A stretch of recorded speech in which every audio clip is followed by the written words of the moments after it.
Tonight, a Fox 5 I-Team investigation into two van drivers who admit to having sexual contact with two mentally challenged women who they were taking to therapy. Now, Georgia authorities said they couldn't prosecute. Now, the women involved were adults who consented to the sex, but their guardians say each has the mind of an underage teenager. So there's certainly a moral component here. Fox 5 I-Team reporter Randy Travis is here with what he uncovered. Randy? Yeah, Russell, today, Medicaid provides free transportation and medical appointments for low-income people or the disabled. The rules say van drivers are not allowed to touch the clients unless they need help getting on or off the bus. Well, two drivers admitted to investigators they did a lot more than that. We're not showing you her face, but this is her real voice. He lets me sit up front all the time. And she's 38 years old. I thought he was my boyfriend because he said I was beautiful. I thought he liked me. He liked her a lot. In 2013, her mom filed this complaint with Southeast Trans, the broker that coordinates all independently owned van providers for Medicaid services in North Georgia. A driver for one of the subcontractors was making passes at her mentally challenged daughter, at that time, 34 years old. He was coming to get her like 6:30 in the morning, and her mental health don't start till 9 o'clock. And then she gets out at 12:30, and then she wasn't coming home till 5. I knew something was up because I knew it wasn't right. Did he tell you to keep any secrets? Yeah, he told me, he said, he gave me his number, and he told me to put it under a girl's name, and he told me not to tell. Why do you think he told you that? I don't know.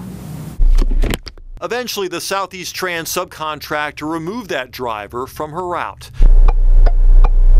But 2 years later, another female passenger on that same route accused a different driver of having sex with her. And that woman's guardian called the Forsyth County Sheriff's Department. Did something happen with you? Yeah, tell me about that. In this police interview, that second woman, whose face we are also not showing, drew maps for investigators of where she said the driver would park the van so he could kiss and fondle her, detailing how she even sneaked out of her house with his help to spend the night at his home. I spent the whole weekend with him without my meds. Okay. And I had sex with him. Wish I wasn't that person. I could easily take him again. I wish I knew the warning signs. During her case, investigators learned about the earlier 2013 incident and asked that woman to write out a statement. This is what she gave them, for the first time detailing how that driver had sex with her in the Medicaid van. We've been going to that same spot for a long time until he said there's a cop parked there now, and we stopped going there.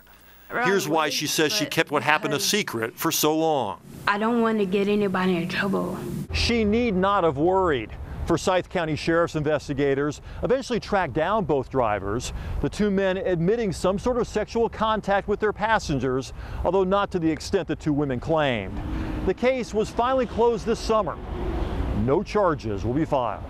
Because the van drivers held no supervisory control over the women and they were being treated at an outpatient facility with no connection to the van service, DA Penny Penn said she could find no law broken. Did it bother you?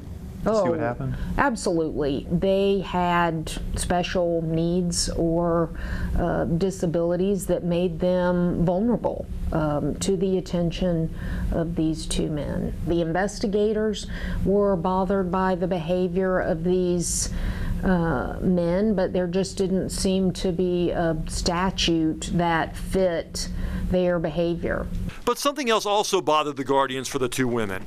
Each complained to Southeast Trans about what happened to their daughters, yet Southeast Trans failed to include those on the required monthly complaint reports to the state. We saw plenty of complaints about drivers being late in the 3 years of reports we reviewed. No complaints about drivers having inappropriate relationships with the mentally challenged clients they were taking to therapy. Of all, different complaints, when you get a sexual complaint like this, that's serious.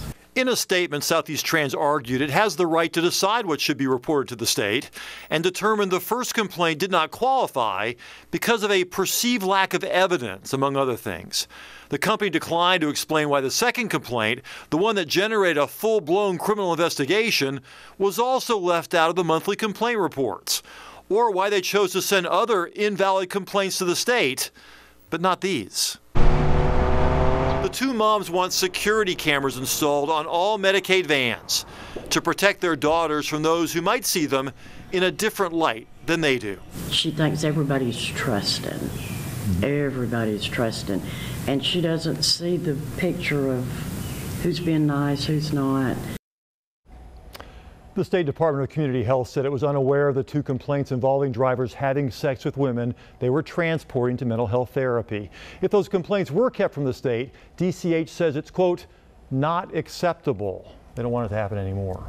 Yeah, it's actually really surprising that there aren't any laws or statutes to protect women under these circumstances. The way the prosecutor put it, you can't give consent even if you are of the age of consent in certain situations, like if you're in prison or in a school or a personal care home.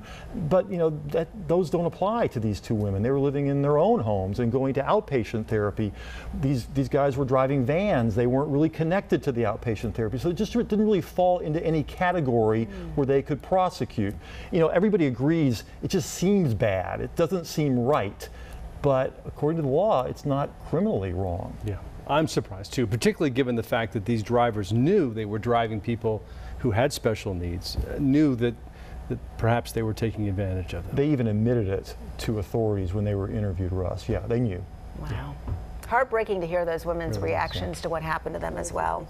Randy, thank you so much. Thanks.